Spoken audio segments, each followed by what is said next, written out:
But right now we do want to get to the latest with the Omicron variant. That variant was identified in the United States in a second case today. This one is going to be in Minnesota. We're learning this involves a fully vaccinated man who had recently traveled to New York City. Thanks so much for joining us for the news here at 5:30. I'm Vanessa Rufus. Now, doctors still don't know how contagious Omicron is going to be or if it's going to be more severe than the Delta variant. WCNC Charlotte's Chloe Leshner is joining us live now. Chloe, experts say that there are still protective measures, though, while we're waiting this information that folks can be taking. Yeah, absolutely. And we're all sick of hearing it because it's been almost 2 years of social distancing and masking. But in that time, there's also been a lot of data that scientists say prove those measures work. We were warned the longer we let COVID linger, the more opportunity it would have to mutate into other variants. Now Omicron is in the United States. We knew this was coming. We're prepared to deal with it.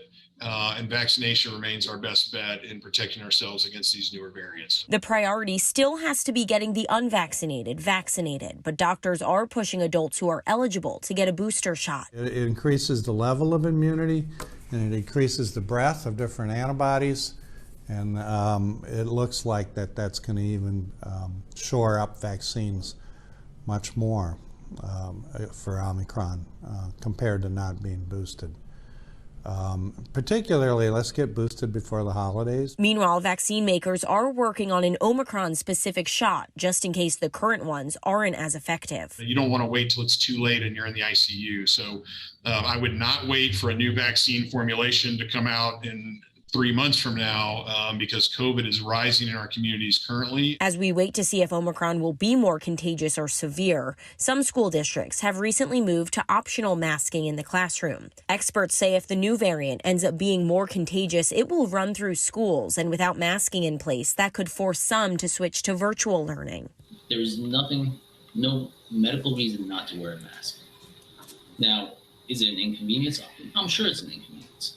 But you get used to it, and it's important to help save yourself and help others.